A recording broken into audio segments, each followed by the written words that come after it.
Yeah, I'm curious as to why Edgar hasn't gotten more support, and the same goes for Lee Smith. I believe you support Lee Smith, but why? Yeah, why hasn't he received enough votes by now? And he's on the verge of being taken off the ballot. Yeah, he is. This is it for him. This is the way I feel about it. Like, there were 3 closers on this ballot, and I only voted for 2 of them. I didn't vote for Lee. I have voted for him in the past. I got 16 names. I'm trying to get them on to a 10-player ballot.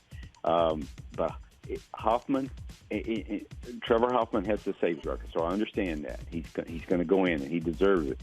A funny story about him, Craig Biggio once told me, he said, he can tell me he's throwing his changeup, and I still couldn't hit it. That's what a great pitch it was. But Billy Wagner and Lee Smith, if you look inside their numbers, they were just as dominant as he was. But for some reason, and it's not just the backlog, because you still don't have maybe a large majority, not a large percentage of the voters don't vote for 10. I vote for 10. I voted for 10 for a long time now.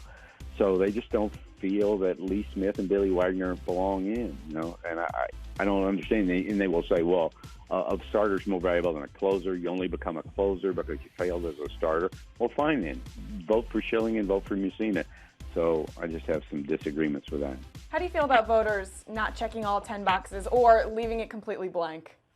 Well, leaving it completely blank, what you're telling a guy like Tim Raines, and Tim Raines is going to go to the Hall of Fame today, I think.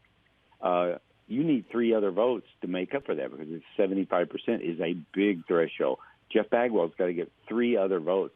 So when you have a guy submit a blank ballot, I find it offensive, and to say that there are no players that meet the Hall of Fame threshold on this ballot. That excuse me, that's just crazy, and we haven't done a good job representing.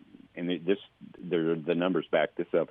We haven't done a good enough job representing this generation of players in the Hall of Fame.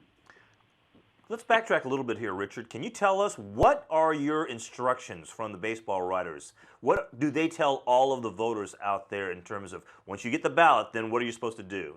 And how do you approach who you get to vote for? It's pretty vague, but you are instructed, unlike the Pro Football Hall of Fame, you are instructed to judge matters of character. And so and so that gets into well, what were steroids? Is it a parking ticket? Is it a triple homicide? How should we evaluate that? We've asked for guidance on that particular issue, and basically what the Hall of Fame, what the Commissioner's Office, everybody said, is a very complicated issue. I think everybody deals with it differently. Now, what's happened the last couple of years is the number of ballots going out has been reduced. It was like a Supreme Court nomination. You had a ballot one year, you had it for life. Now, if you haven't covered a game in 10 years, they'll take your ballot away if you're not active in covering it. So I think there were about 100 fewer ballots last year. I think there will be even fewer this year, maybe 440, something like that will be returned. That's the change in the last couple of years. And I also think we still have too many people voting. We have too many people that are not engaged in baseball. And I think there's a whole voting populace out there that could be used that would make better decisions.